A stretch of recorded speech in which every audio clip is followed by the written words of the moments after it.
하나님 말씀은 사무엘상 1장 10절 말씀 우리 한 절만 함께 읽도록 하겠습니다. 우리 함께 읽죠. 시작. 하나가 마음이 괴로워서 여호와께 기도하고 통곡하며. 아멘. 하나는 유명한 인물입니다. 사무엘의 어머니이죠. 그리고 기도와 관련해서 아주 유명한 일화를 남긴 여인이기도 합니다. 근데 오늘 본문에 보면 기도하기 전에 그녀는 괴로운 인생이었다라고 표현을 하고 있습니다. 인생은 다 괴롭죠. 그러나 이 여인에겐 좀 특별한 케이스의 괴로움이 있었습니다. 오늘 본문의 시작은 1절부터이죠. 그의 가정사에서부터 이 괴로움은 출발하게 되어집니다. 1장 1절 함께 읽죠. 시작. 에브라임 산지 라마타의 소빔에 에브라임 사람 엘가나라 하는 사람이 있었으니 그는 이호암의 아들이요 엘리오의 손자요 도의 증손이요 숲의 현손이다. 엘가나라고 하는 남자가 있었습니다. 근데 그의 가문과 얽힌 이야기를 하고 있는데 이스라엘은 한 사람으로 끝나는 것이 아니라 그 가문 전체에 대한 이야기를 통해서 한 사람은 한 사람으로 끝나지 않고 가문과 연결되어져 있음을 이야기를 하고 있죠. 3일상 2장 2절 그에게는 두 아내가 있었습니다 라고 이야기합니다. 여기서부터 발단이 시작되어지는 거죠. 2절 함께 읽죠. 시작. 그에게 두 아내가 있었으니 한 사람의 이름은 한나요 한 사람의 이름은 분인나라. 분인나라는 자식이 있고 한나는 자식이 없었더라. 두 부인이 있었습니다. 이 당시에는 일부 다처제였죠. 그러나 지금은 일부 일처제의 제도 가운데 살아갑니다. 성경이 이렇게 됐으니까 우리도 가능하다. 그게 아니라 시대적 상황이 그런 상황이었다는 것을 감안해야 합니다. 근데 왜 이 분인나라고 하는 이 부인을 얻게 되었을까? 순서적으로 봤을 때는 한나가 첫째 부인이고 분인나가 둘째 부인이었던 것 같습니다. 근데 왜 둘째 부인까지 얻게 되었을까? 한나에게 자식이 없었다라는데 이유가 있었던 것으로 짐작할 수 있습니다. 자식을 낳지 못하자 이제 둘째 부인을 얻어서 자식을 얻게 되었다, 이렇게 짐작할 수 있는 거죠. 사라에게 자식이 없자 사라가 나서서 하갈을 취하여 하갈을 둘째 부인으로 들여서 자식을 낳는 것 같은 그런 양상이었던 것 같습니다. 자, 그런데 여기까지는 괜찮은데 분인나가 한나를 괴롭히기 시작합니다. 자, 3일상 1장 6절을 함께 읽어볼까요? 좀 뛰어넘습니다. 1장 6절 시작. 여호와께서 그에게 임신하지 못하게 하심으로 그의 적수인 분인나가 그를 심히 격분하게 하여 괴롭게 하더라. 네, 아주 격하게 분노하도록 그렇게 분노를 유발했던 여인이 바로 분인나였다. 한마디에 있겠죠. 자식도 못 낳는 주제. 이 한마디에 모든 것은 다 무너져 내렸고 그 괴로움은 크게 달했을 것입니다. 자, 계속해서 한번 따라가 볼까요? 그 격분, 그 격한 분노로 인하여서 이 여인의 상태가 이 정도까지 되었다라고 얘기를 하죠. 1장 7절 계속 따라가 보죠. 시작. 매년 한나가 여호와의 집에 올라갈 때마다 남편이 그같이 하며 분인나가 그를 격분시키므로 그가 울고 먹지 않으니 그 괴로움이 얼마나 심한지 울면서 먹지도 못할 정도, 식음을 전폐할 정도로 그의 괴로움은 너무 심한 것이었습니다라고 이야기를 하고 있습니다. 이런 경험들이 있죠. 너무 막 분이 삭혀지지 않아서 음식도 입에 댈 수 없을 정도의 그 슬픔. 그것은 이 여인의 괴로움만이 아니라 우리가 이 땅을 살아나가면서 겪는 그런 고통이기도 하죠. 자, 그런데 이 한나는 사실 하나님을 믿는 여인 아닙니까? 그럼에도 불구하고 이런 괴로움이 있을 수 있을까? 우리가 몇 주 전에도 두려운 상황에서 두려움을 느끼는 것은 자연스러운 일입니다라는 말씀을 들었습니다. 두려움을 느낄 때 우리는 믿음이 없다라고 오해할 그런 소지가 큰데, 두려움을 느끼는 것은 인지상정이죠. 누구나가 느끼는 그런 감정의 상태입니다. 잘못된 게 아니에요. 그래서 두려움을 느낄 때 믿음 없는 거야, 그렇게 오해할 필요가 없습니다.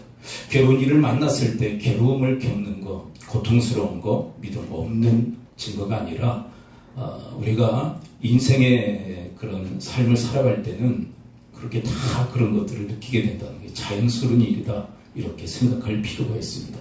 예로 한 예를 들었었죠. 우리가 칼에 손을 베면 믿음의 사람은 안 아픕니까? 자, 여러분, 칼에 손을 베이면 믿든지 믿지 않든지 다 고통스러운 거 아닙니까? 이게 우리의 감정의 그 격분 그리고 괴로움도 똑같은 거예요. 외부적 어떤 괴로움을 당할 때 우리가 괴롭고 고통스러운 것은 자연스러운 일이에요.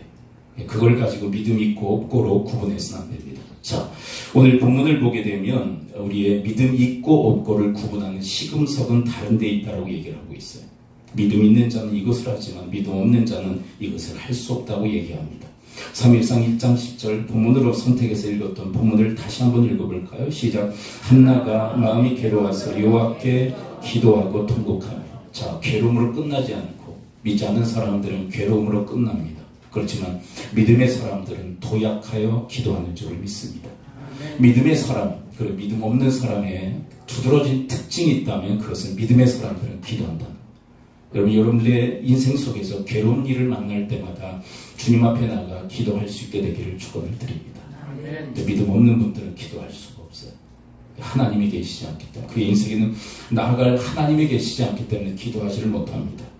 최근에 한 초등교사의 극단의 선택의 이야기를 우리는 들었습니다. 그분이 써내려간 일기장을 보니까 이런 분인나와 같은 사람들 때문에 얼마나 괴로운지 그 통안을 기록을 해놨더라고요. 거기까지는 우리 모든 사람들은 인지상정으로 다 느끼는 괴로움이고 고통이죠. 근데 그분이 하나님을 알았다면, 그분이 하나님을 믿는 믿음이 있었다면, 하나님께 나가서 한나처럼 기도할 수 있었다면 그런 아쉬움이 있더라고요.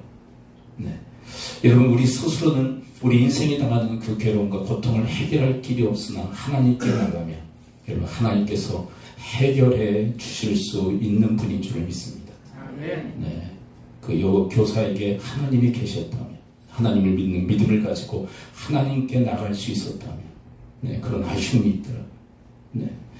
여러분, 그러나 우리는 그 하나님께 나갈 수 있어요. 뭘 통해서요? 바로 기도를 통해서. 여러분, 괴로워할 수 있습니다. 고통스러워할 수 있습니다.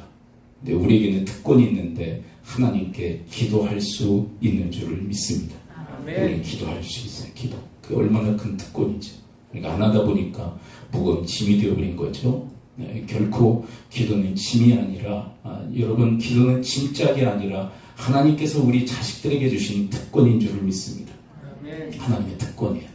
근데 이런 괴로움 가운데서 기도할 수 있었다는 것은 사실 한나에게 영적 센서가 제대로 작동하고 있었다는 거예요. 영적 센서, 영적 감각이 제대로 작동하고 있었기에 괴로움이 왔을 때 기도한 거예요.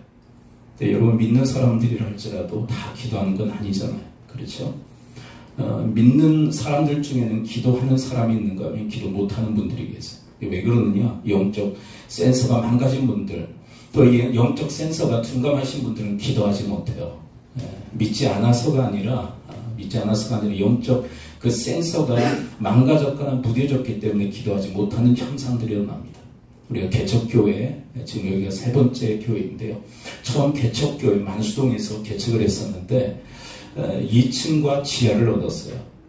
지하에 주방이 있었는데 그 지하에 그 주방의 물들이 한 곳에 모여서 그곳에서 펌프로 퍼올리는 그런 시스템이었어요.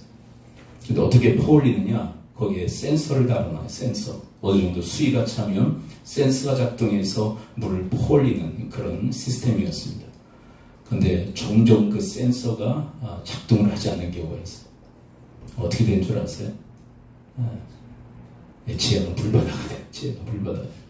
한두 번 퍼냈어요, 그걸. 전기 장판도 깔고 그랬는데 전기 장판에 물 들어가고 아주 엉망진창이 되었습니다.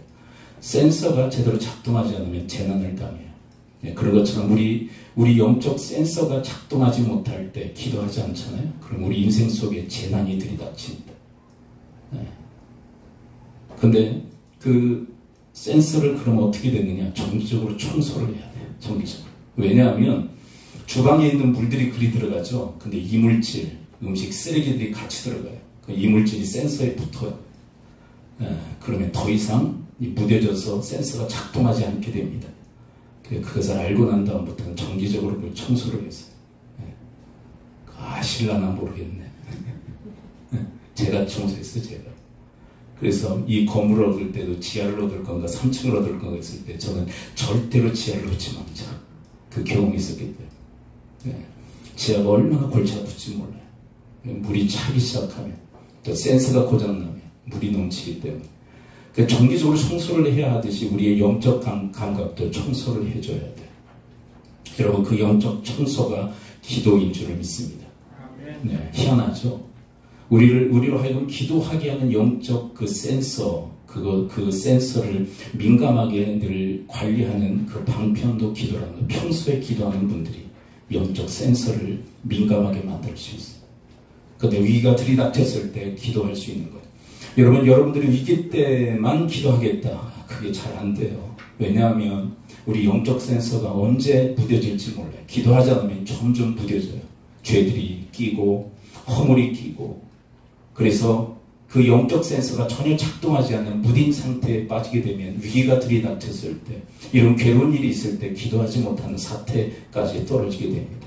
그래서 우리의 평상시 평온할 때 기도에 힘써 영적 센서를 민감하게 관리할 수 있는 그런 지혜가 있을 수 있게 되기를 축원을 드립니다. 사실 우리 신앙인들을 보게 되면요, 평소에 기도하지 못하는 분들은 위기 때도 기도 못해요. 이런 이유 때문에 그래요. 이런 이유 때문에. 네. 영적 감각이 무뎌져 있기 때문에.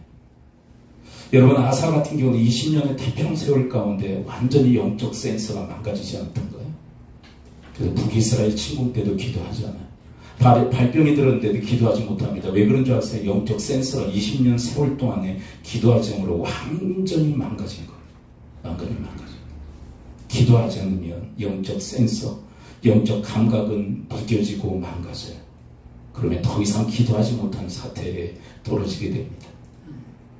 그러므로 여러분, 기도하심으로 영적 센서를 잘 관리할 수 있는 주님의 사람들 되어지기를 축원을 드립니다. 네. 그리고 여러분, 우리가 기도할 때 우리는 하나님께 나가죠. 하나님께. 이에 대해서 우리가 지난 금요일에도 살펴본 것처럼 히브리서 4장 16절을 함께 볼까요? 우리가 하나님 앞에 나갈 수 있다고. 자, 은혜의 보좌, 그리고 하늘 보좌 앞에 하나님께 나갈 수 있다고. 히브리서 4장 16절 함께 읽어봅니다. 시작. 그러므로 우리는 긍휼하심을 받고 때를 따라 돕는 은혜를 얻기 위하여 은혜의 보좌 앞에 담대히 나갈 것입니다. 여러분, 기도를 통해서 지금 한나는 은혜의 보좌 앞에 나가고 있는 것인 줄 믿습니다.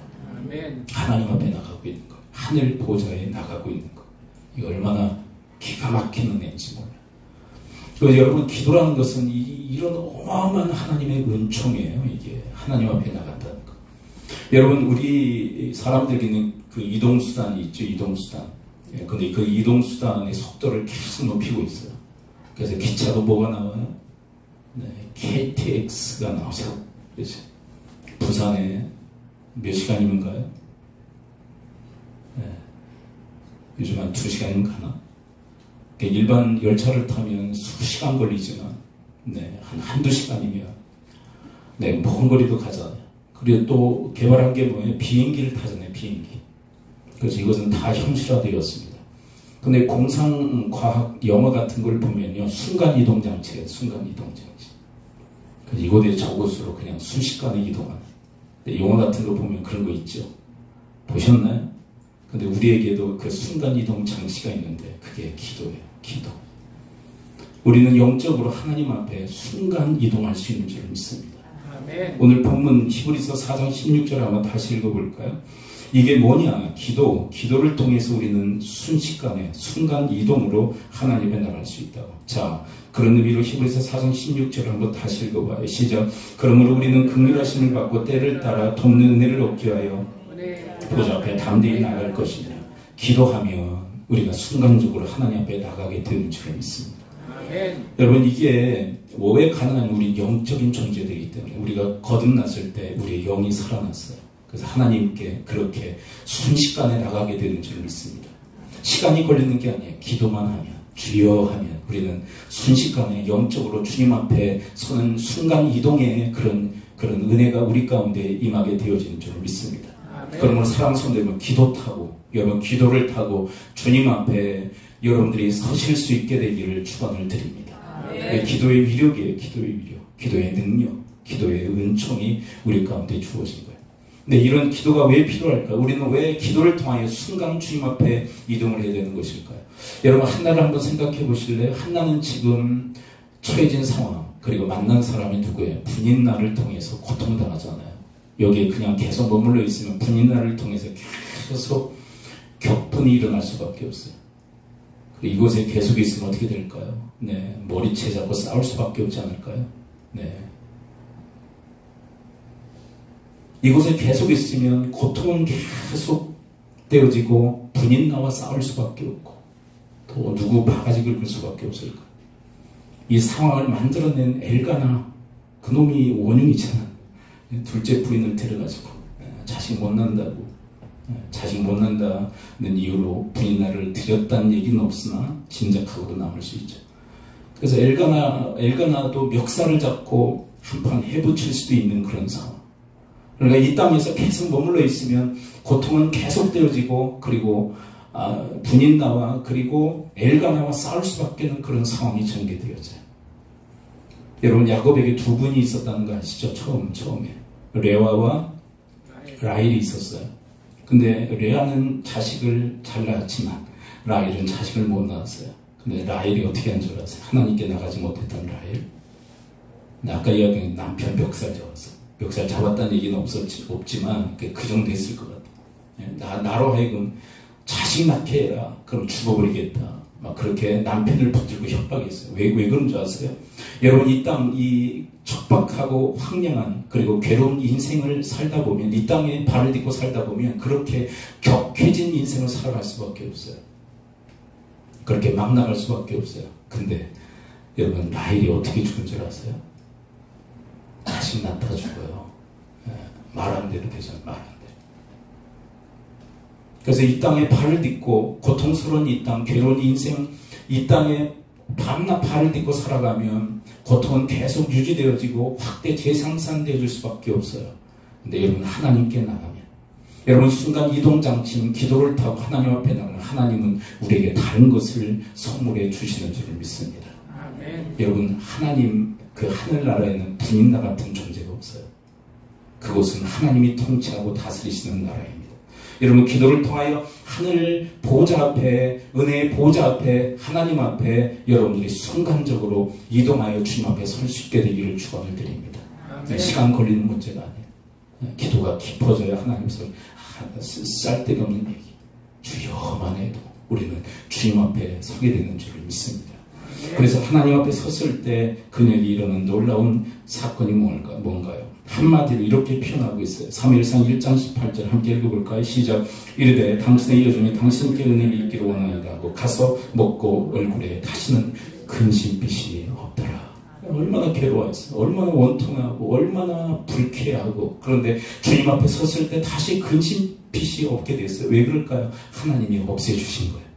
도리 하나님의 평강이 그녀의 마음속에 임한 줄 믿습니다. 가서 밥을 먹기 시작했어요.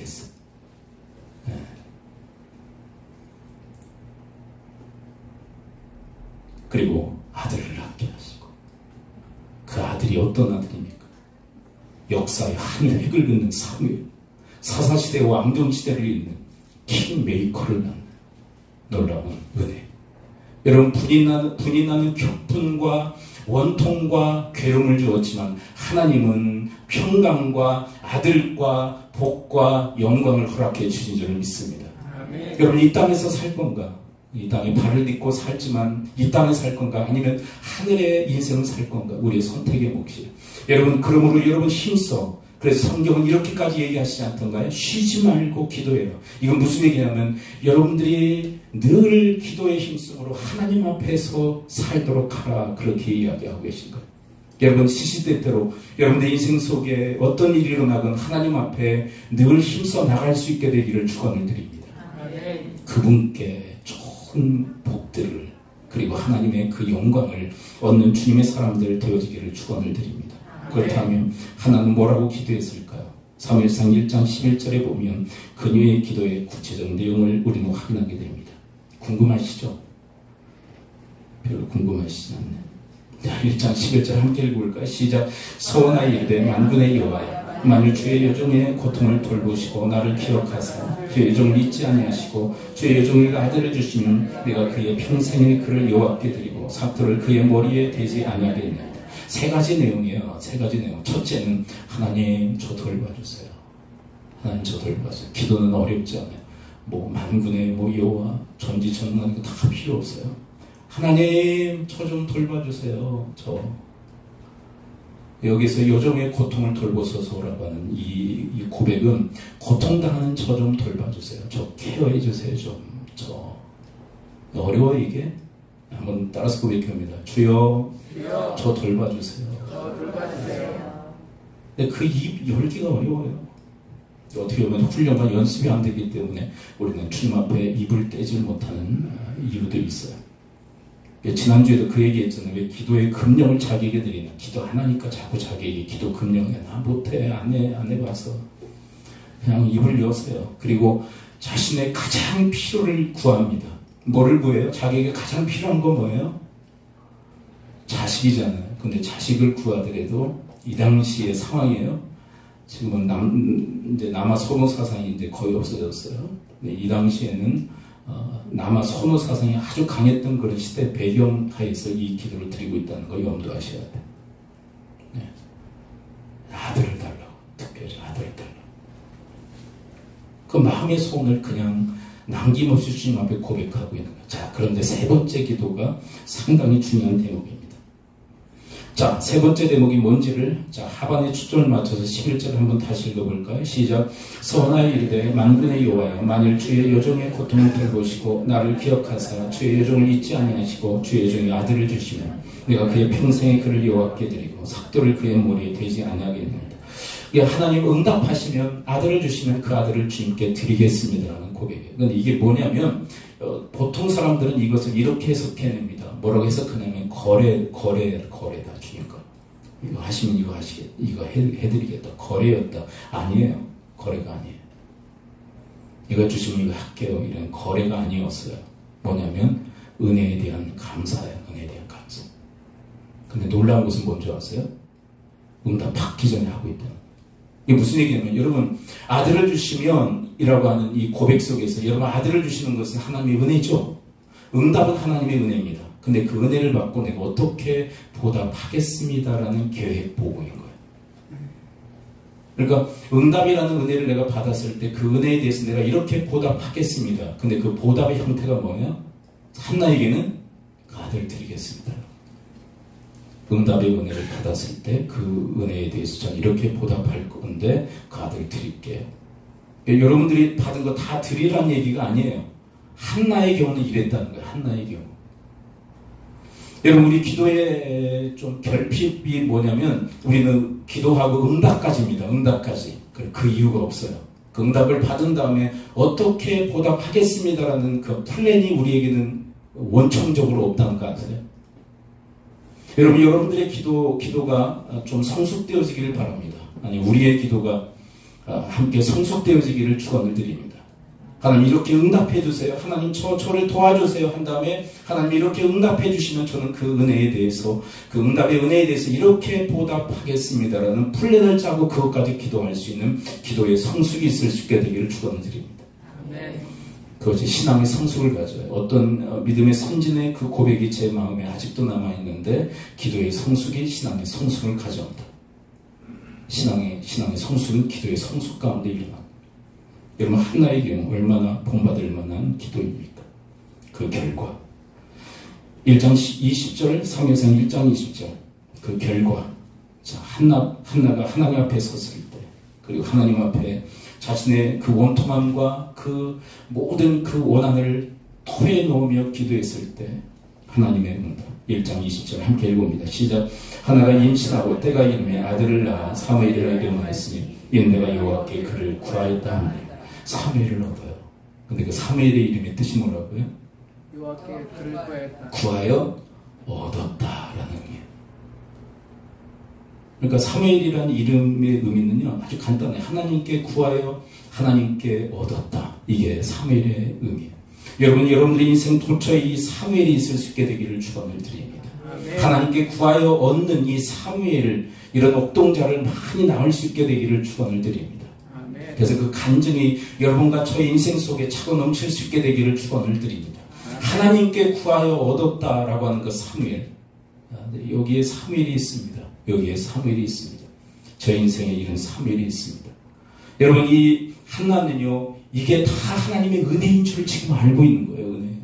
내가 기도에 힘써서 얻어냈다가 아니라 내가 기도했고 그리고 하나님께 얻었고 기도하게 하신 하나님, 얻게 하신 하나님, 그분께 다 영광을 돌리고 있는 이 한나의 모습.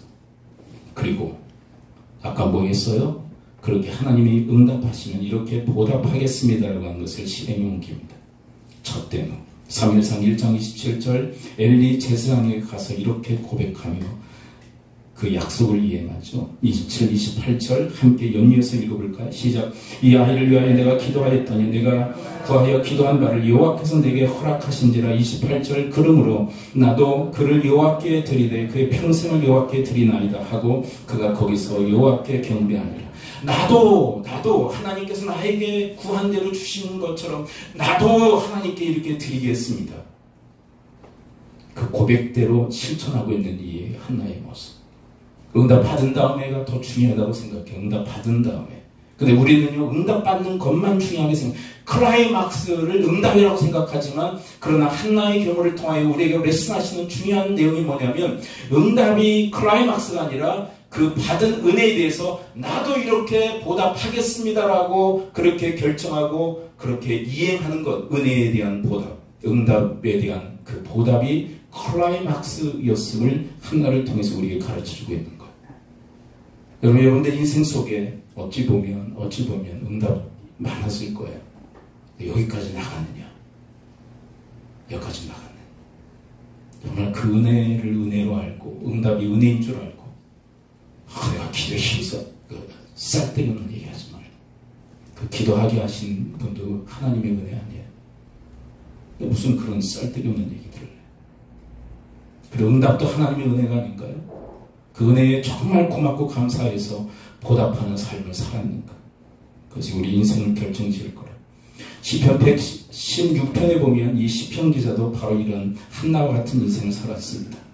116편 4절 함께 읽어볼까요? 이 기자도 하나님 앞에 기도하죠. 뭐라고 기도한지 한번 들어봅니다. 4절 함께 읽죠. 시작. 내가 여호와의 이름으로 기도하기를 여호와 주께 구하니 내 영혼을 건지소서 하였다. 이 사람이 제 고통을 당해. 그 한복판에서 하나님 저 좀 건져주세요. 저 구원해주세요. 그래서 여러분 제가 몇 주 전에 이런 말씀 드렸죠. 우리의 영혼은 믿음으로 얻지만 우리의 삶은 기도로 얻는다. 우리의 삶도 하나님의 구원이 필요해요. 내 기도할 때 하나님이 건져주시는 거. 116편 8절 하나님이 어떻게 해주시나요? 응답이죠. 함께 읽습니다. 시작. 주께서 내 영혼을 사망에서 내 눈을 눈물에서 내 발을 넘어짐에서 건지셨나이다. 여러분 이 땅은 우리에게 사망에 이른 듯한 삶을 그리고 눈물을 그리고 넘어짐을 이 땅에서는 나에게 가져다 주죠. 그러나 우리가 기도를 통하여 기도를 타고 하나님 앞에 갔을 때 하나님은 그 사망에서 우리에게 구원을 눈에서 눈물을 닦아주시고 넘어짐에서 우리를 건져주시는 은택을 허락해 주시는 줄을 믿습니다. 그 은혜를 받고 뭐 했는가? 12절을 계속 따라가 볼까요? 12절 함께 읽습니다. 시작. 내게 주신 모든 일 내가 여호와께 무엇으로 보답할까? 이 응답을 받고 이 사람이 주님 앞에 기도하며 고민하는 게 뭐냐면 기도의 고민이 뭐냐면 그 은혜 어떻게 보답할까? 그 플랜을 지금 짜고 있는 거예요. 그리고 어떻게 그 은혜에 대한 보답을 하는지 17절 18절 계속 따라가 볼까요? 함께 읽습니다. 시작. 내가 주께 감사제를 드리고 여호와의 이름을 부르리이다. 내가 여호와께 소원한 것을 그의 모든 백성이 보는 앞에서 내가 지키리로다. 그래서 그가 결정한 게 뭐예요? 주님의 은혜에 보답하기 위해서 그가 결정한 거 감사제 드리겠습니다. 그리고 그것을 지키잖아요. 이게 중요해요. 이게 여러분 응답받은 이후에 여러분들이 어떻게 보답할 것인가? 여러분 이것은 위대한 믿음이고 신앙인데 이미 응답하실 것을 믿고 계획을 짜는 거예요. 지금 여러분 기도하면서 이것에 대해서 응답하실 줄 믿고 내가 그 은혜에 대해서 이렇게 보답하겠습니다라는 것은 응답을 기정사실화하고 내가 이렇게 하겠습니다는 플랜을 지금 계획하고 있는 거예요. 어떤 분은 이렇게까지 하시더라고요. 자, 신앙의 힌트입니다. 응답하실 것을 믿고 아직 이루어지진 않았죠. 응답하실 것을 믿고 제가 이렇게 보답하겠습니다를 먼저 실천하시더라고요. 이분이. 뭔 얘기인지 아시겠죠? 응답 이후에 그 플랜을 실천하는 것이 아니라 응답 이전에 이미 계획한 대로 먼저 주님 앞에 실천하고, 한 수 위에 할까요? 한 수 위.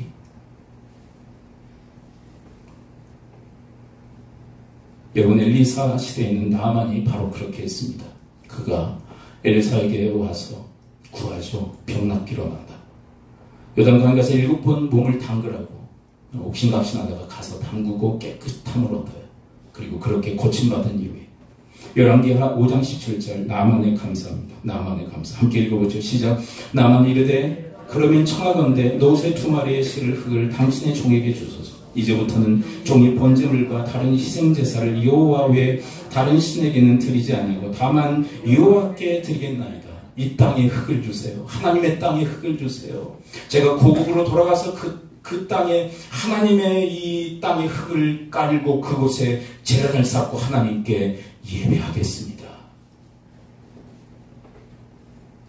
나만의 감사.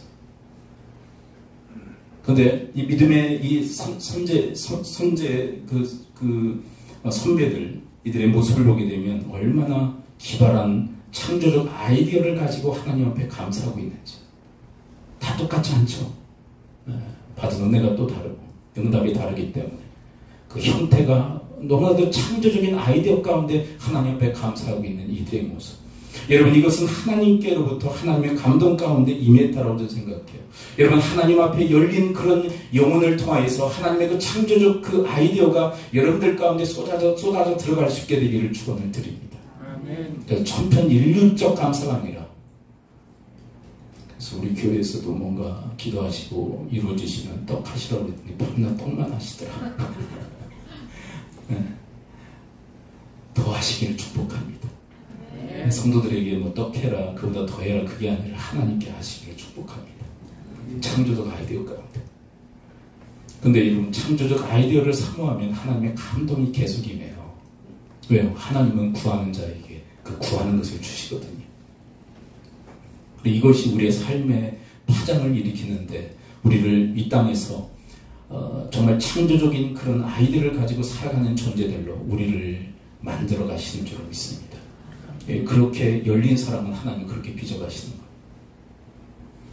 여러분, 누가복음 17장을 보게 되면 10명의 문둥병자가 예수님께 와서 고침받기로 원하죠. 예, 주님 명령하십니다. 제사장에게 보이라. 예, 가는 도중에 다 나비. 몇 명이 주님께 돌아와서 감사해요? 하나. 그 사람이 사마리아인. 유대인들이 사람으로도 취급하지 않았던 사마리아인이 죽게 돌아와요. 누가복음 17장 15절 16절 함께 읽어봅니다. 시작. 그 중에 한 사람이 자기가 나는 것을 보고 큰 소리로 하나님께 영광을 돌리며 돌아와 예수의 발 아래에 엎드려 감사하니 그는 사마리아 사람이라. 그렇다면 다른 사람은 유대인들이었을 거예요. 근데 한 사람 사마리아인만이 찾아와 감사해요. 그때 주님이 하신 말씀 18절 19절 연이어서 함께 읽어볼까요? 시작. 이 이방인 외에는 하나님께 영광을 돌리러 돌아온 자가 없느냐 하시고 그에게 이르시되 일어나 가라 내 믿음이 너를 구원하였느니라 하시더니. 여러분, 이 감사한 사람, 은혜에 보답한 사람에게 하나님은 더 큰 은혜를 베풀어 주신 줄을 믿습니다. 구원의 은혜. 여러분, 많은 그 환자들이 주님께 와요. 고침받기 위해서. 네. 고침 받은 다음에 주님을 떠나는 경우가 많습니다. 왜 그런 줄 아세요? 응답받은 이후에 감사가 없어서 그래요. 볼일 다 봤다는 거예요. 주님 앞에 나와서 볼일 다 봤습니다. 환우들 뿐일까요? 인생의 문제를 만나서 주님 앞에 기도하고 울부짖고 그러다가 그것이 해결되어지면 주님을 떠나는 케이스가 얼마나 많은가요? 왜냐하면 감사가 부재하기 때문입니다. 감사가 없는 인생은 사실 응답은 받았어도 불행한 인생이에요. 그러니까 주님은 응답 이후에 우리가 어떻게 처신해야 될 것인가에 대한 더 중요한 내용들을 우리에게 지금 레슨하고 계신 거예요. 응답은 기정사실입니다. 우리에게 주실 것입니다. 그 이유가 더 중요한 거예요. 그 이후. 하나 이렇게 하나님의 은혜에 보답했던 이 창조적 아이디어를 가지고 하나님 앞에 보답했던 한나에게 하나님의 그 베푸시는 은혜와 복락은 무엇이었나요?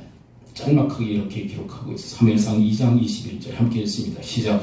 여호와께서 한나를 돌보시사 그로 하여금 임신하여 세 아들과 두 딸을 낳게 하셨고 아이 사무엘은 여호와 앞에서 자라니라.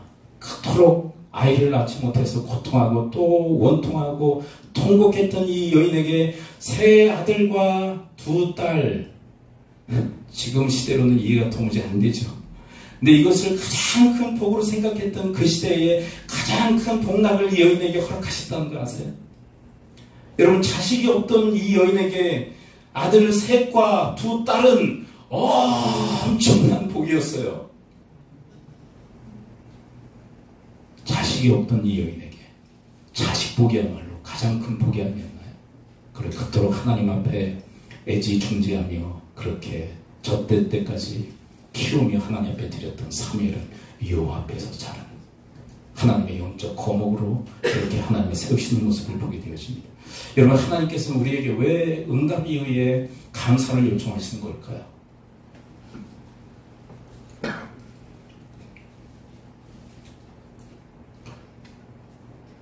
더 주시려고 하는 게 아닐까요? 더 하나님의 은혜를, 더 하나님의 그 평강을, 하나님의 복을 더 하시기 위해서. 여러분, 한나는 바로 그런 인물이었습니다. 그런 인물이었다. 여러분, 이 시대에 여러분, 이 기도가 무너질 대로 무너진 이 시대. 전 최근에 이 기도에 대한 이 말씀 묵상하면서 우리 한국교회의 부흥의 시기가 있었죠. 부흥의 시기. 그때는 어떤 특징이 있었냐면 교회마다 기도원 짓는 것, 기도원을 오픈하는 것이 부흥이었어요. 기도원을 지으면, 기도원을 운영하면 미어 터지는 그런 시대가 있었어요. 그게 뭘 상징하고 있느냐면 기도하던 시대였다는 거예요. 기도하던 시대. 기도원이 북적북적하고 기도원이 유행병처럼 번졌던 그 시기는 기도의 시대였어요. 그리고 정확히 부흥의 시기였습니다. 부흥의 시기. 한국교회가 부흥했던 시기는 기도의 시대였어요. 지금은요, 기도원마다 폐업하고 있습니다. 기도원마다 다 문을 닫고 있습니다. 근거리 유지하는 기도원마다 적자를 면치 못하는 그런 시대. 그러나 성도들이 그러면 교회에서 기도하느라고 기도원 안 가느냐? 정말 우리 너무 살아계죠. 교회에서도 기도하는. 그럼 교회에서 기도하면 그런 개인 골방에서 기도를 하느냐? 개인 기도가 너무 집중되어져서 교회에서 기도하지 않느냐? 자기 섞이는 거죠.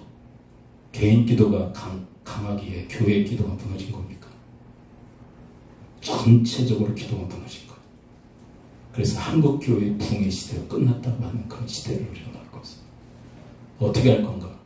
여러분, 이 흐르는 이 도도한 이 세상의 물결에 떠내려가지 마시고, 여러분, 영적 연어가 되어 여러분 이 물결을 거슬러 올라가는 그런 기도의 사람들 되어지시기를 축원을 드립니다. 지금 하나님은 그 영적 연어와 같은 사람들을 찾고 계신 거예요. 여러분, 도도에 흐르는 그 세파의 그 떠밀려 내려가는 그런 물고기들은 다 죽은 물고기예요. 죽은 물고기가 거슬러 올라가지 못하고 죽었기에 함께 떠내려가는 거예요. 영적 감각이 완전히 무뎌지고 그리고 죽어버린, 완전히 망가진, 그래서 기도하지 않는 거. 기도할 때인데도 기도하지 않는 거. 여러분, 예수님의 그 지금까지 부르심을 받았던 베드로, 야고보, 요한은요, 그 영적 센서가 얼마나 엉망인지, 야, 나를 위해서 기도 좀 해. 시험에 들지 않게 기도해. 전혀 기도하지 않는 거예요. 기도할 때인데 기도하지 못하니 영적 센서가 완전히 망가져 있는 거예요. 왜 그랬을까? 그는 평소에 기도하지 않았다. 예수님 쫓아다니면서.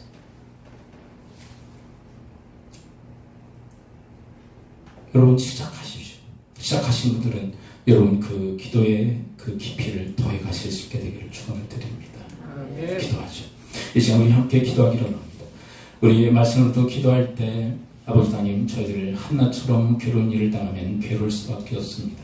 고통스럽습니다. 그저 거기에 머무르지 말게 하시고 주여 이름 부르며 주님 앞에 나가게 하여 주시옵소서. 순간 이동장치인 기도를 타고 하나님 앞에 나가게 하여 주옵소서.